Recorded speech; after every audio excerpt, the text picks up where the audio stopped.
अस्सलामुअलैकुम everyone, welcome back to my YouTube channel. उम्मीद करती हूँ कि आप लोग सब खैरियत से होंगे। तो आज हम बात करेंगे ओरिफ्लेम के एक प्रोडक्ट के बारे में जो कि मेरे पास है, pure skin mattifying skin lotion. So video को आपने लास्ट तक लाजमी देखना है। हम इसके बारे में डिस्कस करेंगे कि इसके क्या बेनिफिट्स हैं, कौन लोग इसका इस्तेमाल कर सकते हैं और किस तरह से हमने इसका इस्तेमाल करना है, कौन से प्रिवेंटिव मेजर्स को फॉलो करते हुए हम अपनी एक्नी को प्रिवेंट कर सकते हैं। तो बात करते हैं Oriflame pure skin mattifying lotion के बारे में। ये हमारे पास ऑयली स्किन के लिए बहुत ज़्यादा इफ़ेक्टिव है। ये हमारी स्किन से एक्सेस ऑयल को कम करता है और हमारी स्किन पर पिंपल्स आने से रोकता है, ब्रेकआउट से प्रिवेंट करता है। कि हमारी स्किन के ऊपर छोटे छोटे पोर्स होते हैं।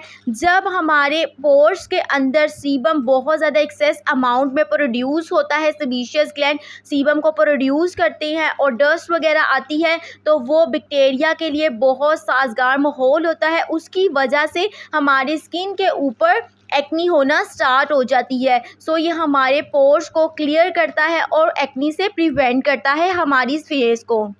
ये हमारी स्किन के ऊपर शाइन को बरकरार रखता है और इसके अलावा जो डेड सेल्स हैं उनको क्लियर करता है। और इसमें सैलिसाइलिक एसिड भी होता है जो कि 50 मिलीग्राम है और वो हमारी स्किन को ब्रेकआउट से प्रिवेंट करता है। अगर आप चाहती हैं कि आपके फेस पर एक्नी ना हो तो आपने रात को कभी भी मेकअप लगाकर नहीं सोना है और हफ्ते में एक बार अपनी स्किन को एक्सफोलिएट लाजमी करना है और फेस वॉश से अपने फेस को धोना है।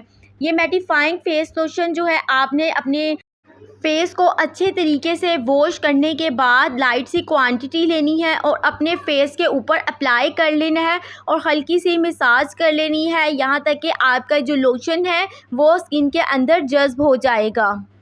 इसके अलावा pure skin mattifying face lotion हमारी स्किन को मॉइस्चराइज रखता है और हमारा चेहरा खिला खिला रहता है। ये रही इसके बेनिफिट्स। उम्मीद करती हूँ कि ये मेरी वीडियो आपके लिए बहुत इन्फॉर्मेटिव रही होगी। If you guys like this video so don't forget to subscribe my YouTube channel and also share with your friends. मिलते हैं आपसे नेक्स्ट वीडियो में, तब तक अपना बहुत ख्याल रखें। अल्लाह हाफिज़।